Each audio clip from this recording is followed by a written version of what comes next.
సాధారణంగా corporate office అంటే మనకు గుర్తొచ్చేది క్రమశిక్షణ, ప్రొఫెషనలిజం, సేఫ్ వర్క్ ఎన్విరాన్మెంట్. కానీ మహారాష్ట్రలో నాసిక్లో ఉన్న టాటా కన్సల్టెన్సీ సర్వీస్ కార్యాలయం చుట్టూ వెలుగులోకి వచ్చిన నిజాలు దేశాన్ని షాక్కి గురిచేస్తున్నాయి. లైంగిక వేధింపులు, మత మార్పిడి, హిందూ దేవతలపై అనుచిత వ్యాఖ్యలు ఇవన్నీ కలిసి ఇప్పుడు దేశవ్యాప్తంగా పెద్ద వివాదంగా మారాయి. అసలు ఆ 8 మంది నిందితులెవరు? బాధితులు చెప్పిన నిజాలేమిటి? హెచ్ఆర్ నిదా ఖాన్ పాత్ర ఏమిటి? ఇంకా టాటా గ్రూప్ టాప్ లెవెల్ నుంచి ఎలాంటి రియాక్షన్స్ వచ్చాయి? ఈ సంఘటన వెనుక ఉన్న పూర్తి కథ ఏమిటి? కేరళ స్టోరీస్ మూవీ లాగా ఇక్కడ కూడా సేమ్ స్టోరీ రిపీట్ అయింది. ఈ వీడియోలో పూర్తిగా వీటన్నింటి గురించి తెలుసుకుందాం. కాబట్టి చివరిదాకా వీడియోని చూడండి. నా ఎక్స్ప్లెనేషన్ నచ్చితే సబ్స్క్రైబ్ చేసి సపోర్ట్ చేయండి. ఈ వివాదం మహారాష్ట్రలో నాసిక్లో టీసీఎస్ యూనిట్లో వర్క్ చేస్తున్న సుమారు 8 మంది మహిళా ఉద్యోగులు పోలీస్ స్టేషన్లో కంప్లైంట్ ఇవ్వడంతో అందరికీ తెలిసింది.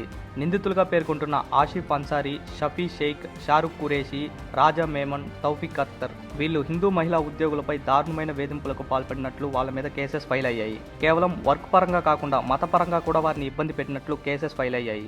హిందూ ఉద్యోగులను ఇస్లాంలోకి మారాలని బలవంతం చేయడం, వారు వినకపోతే మానసికంగా వేధించడం, హిందూ దేవతలను అసభ్య పదజాలంతో తిట్టడం, హిందూ ధర్మం పట్ల ద్వేషాన్ని వెళ్లగక్కడం, ఆఫీసులోనే బాధితుల చేత బలవంతంగా నమాజ్ చేపించడం, బురకా ధరించమని ఒత్తిడి చేయడం వంటివి చేసేవారు. పెళ్లి చేసుకుంటామని నమ్మించి ఒక యువతిపై అత్యాచారం చేసినట్లు కూడా కేసు ఫైల్ అయింది. ఈ ట్రాప్ మొత్తం ఎలా స్టార్ట్ అవుతుంది?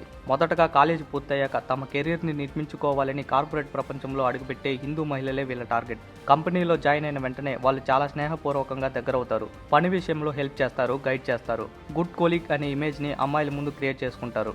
ఇలా నమ్మకం పెంచుకున్న తర్వాత అది కేవలం ప్రొఫెషనల్ రిలేషన్గా ఉండదు. నెమ్మదిగా వాళ్ళ పర్సనల్ లైఫ్లోకి ఎంటర్ అవుతారు. వాళ్ళ ఫ్యామిలీ గురించి తెలుసుకుంటారు. ఇంట్లో ఎలాంటి సమస్యలు ఉన్నాయో అడిగి తెలుసుకుంటారు. ఎవరైనా ఇబ్బందుల్లో ఉంటే నేను ఉన్నాను అని సపోర్టివ్గా మాట్లాడతారు. ఇదే సమయంలో ఎమోషనల్గా దగ్గరవుతూ ట్రస్ట్ని మరింత బలపరుస్తూ పూర్తిగా తమ మీద డిపెండ్ అయ్యేలా చేసుకుంటారు. ఇలా పూర్తిగా నమ్మకం కుదిరిన తర్వాత వాళ్ళ అసలైన రంగుని బయట పెడతారు. సేమ్ మహారాష్ట్ర నాసిక్ టీసీఎస్ ఆఫీస్లోనూ 2 సంవత్సరాలుగా ఇదే జరుగుతుంది. అక్కడ వర్క్ చేస్తున్న టీమ్ లీడ్స్, హై లెవెల్ పొజిషన్లో ఉన్న కొంతమంది ముస్లిం అబ్బాయిలు కొత్తగా జాయిన్ అయ్యే హిందూ అమ్మాయిల్ని ఎమోషనల్గా ట్రాప్ చేసి వాళ్ళ కంట్రోల్కి తెచ్చుకుంటారు. ఇన్సెంటివ్స్ ఇస్తామని చెప్పడం, ప్రమోషన్స్ ఇస్తామని చెప్పడం, ఇలా వెల్ ప్లాన్డ్గా లాస్ట్ 2 ఇయర్స్గా అక్కడ జరుగుతుంది. అక్కడ హయ్యర్ లెవెల్లో వర్క్ చేస్తున్న ఆసిఫ్ అన్సారీ, షఫీ షేక్, షారుఖ్ ఖురేషీ, రాజా మేమన్, తౌఫిక్ అఖ్తర్ వీళ్ళు మొదటగా కొత్తగా జాయిన్ అయిన అమ్మాయిల్ని వాళ్ళ కంట్రోల్లోకి తెచ్చుకుంటారు. మొత్తం వాళ్ళ కంట్రోల్లోనే ఉంది అన్న తర్వాత అసలు గేమ్ స్టార్ట్ చేశారు. ఆ అమ్మాయిలు చేసే వర్క్లో తప్పులు చూపించడం, రేటింగ్స్ తగ్గించడం, టెర్మినేట్ చేస్తామని బెదిరించడం, షిఫ్ట్స్ని మార్చడం లాంటివి చేసి జాబ్ చేసే వాళ్ళపై ప్రెషర్ని పెంచుతారు. ఇలా జాబ్ పరంగా మానసికంగా వాళ్ళపై ఒత్తిడి పెంచి రిలేషన్షిప్ పేరుతో దగ్గరవుతారు. ఆ తర్వాత మత మార్పిడి పనులు స్టార్ట్ చేస్తారు. బలవంతంగా నమాజ్ చేపించడం, గుర్కాలు ధరించేలా చేయడం స్టార్ట్ చేస్తారు. ఇవన్నీ వెల్ ప్లాన్డ్గా పైకి కనిపించకుండా ఆఫ్లైన్లో జరిగేటట్టు జాగ్రత్త పడతారు. ఆ మహిళలు ఈ విషయాల్ని ఎవరితో బయటికి చెప్పుకోలేరు. అలాగని వాళ్ళు పెట్టే టార్చర్ని భరించలేరు. అయితే అందులో ఒక అమ్మాయి మాత్రం ధైర్యం చేసి హెచ్ఆర్కి కంప్లైంట్ చేసింది. కానీ హెచ్ఆర్ సైడ్ నుంచి ఎలాంటి రెస్పాన్స్ లేదు. ఎందుకంటే హెచ్ఆర్ కూడా ప్లాన్లో భాగమే. హెచ్ఆర్ పేరు నిదా ఖాన్. ఇంకా ఎవరికి చెప్పుకోవాలో తెలియక ఆ అమ్మాయి తనతో పాటు పనిచేసే ఒక కొలీగ్కి చెప్పుకుంది. ఇక్కడ ట్విస్ట్ ఏమిటంటే ఆ అమ్మాయి కూడా వాళ్ళ బాధితురాలే. ఇలా ఒకరితో ఒకరు మాట్లాడుకున్న తర్వాత తెలిసిన విషయం ఏంటంటే వాళ్ళందరూ కూడా బాధితులే. అందరిది సేమ్ స్టోరీ. అందరూ మాట్లాడుకుని హెచ్ఆర్ కూడా వాళ్ళ ప్లాన్లో భాగమే అని తెలుసుకున్న తర్వాత ప్రూఫ్స్తో సహా పోలీస్ కంప్లైంట్ ఇవ్వాలని డిసైడ్ అయ్యారు. ఎందుకంటే అప్పటిదాకా ఈ వ్యవహారం అంతా ఆఫ్లైన్లోనే జరిగింది. వాళ్ళు ఎలాంటి ప్రూఫ్స్ ఇవ్వకుండా జాగ్రత్త పడ్డారు. ఆ అమ్మాయిలు అప్పటి నుంచి కాల్స్ని రికార్డ్ చేయడం, మీటింగ్స్ జరుగుతున్నప్పుడు సీక్రెట్గా రికార్డ్ చేయడం, ఇలా అన్ని ప్రూఫ్స్ని కలెక్ట్ చేసుకుని పోలీస్ కంప్లైంట్ ఇచ్చారు. ఆ కంప్లైంట్స్లో వాళ్ళు చెప్పిన విషయాలు ఏమిటంటే లైంగికంగా వేధించడం, వాట్సాప్ గ్రూపుల్లో అసభ్యకరంగా ప్రవర్తించడం, ప్రమోషన్స్ కావాలన్నా, ఇన్సెంటివ్స్ కావాలన్నా మేము చెప్పిన పనులు మాత్రమే చేయాలని ఒత్తిడి చేయడం. అంతేకాకుండా అందులో ఒకరి మీద రేప్ కేసు కూడా ఫైల్ అయింది. అలాగే మతపరమైన హింస, బలవంతంగా మత మార్పిడి చేయడం, హిందూ దేవతల్ని అసభ్యంగా తిట్టడం, ఇలాంటి వాటి మీద కూడా కేసు ఫైల్ అయింది. ఇక్కడ అమ్మాయిల్ని మాత్రమే కాదు అబ్బాయిల్ని కూడా మతం మార్చుకోవాలని బెదిరించారంట. ఆ ఆఫీస్లో ఉన్న కొంతమంది అబ్బాయిలు కూడా వీళ్ళ మీద కంప్లైంట్ చేశారు. ఇక్కడ అందరినీ ఆశ్చర్యానికి గురిచేసిన విషయం ఏమిటంటే ఆ వేధింపుల గురించి company HR cum manager Nida ఖాన్కి కంప్లైంట్ చేశారు. కానీ ప్రాబ్లమ్ని సాల్వ్ చేయాల్సిన ఆమె నిందితులను బ్యాక్ చేసింది. బాధితులు కంప్లైంట్ చేసినప్పటికీ ఆమె సైడ్ నుంచి ఎలాంటి రెస్పాన్స్ లేదు.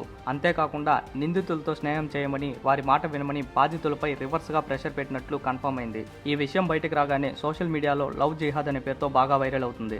పరిస్థితిని గమనించిన Tata group chairman N Chandrasekhar వీటిపైన రియాక్ట్ అయ్యారు. కేసు ఫైల్ అయిన వాళ్ళపై హెచ్ఆర్తో సహా టీసీఎస్ వెంటనే సస్పెండ్ చేసింది.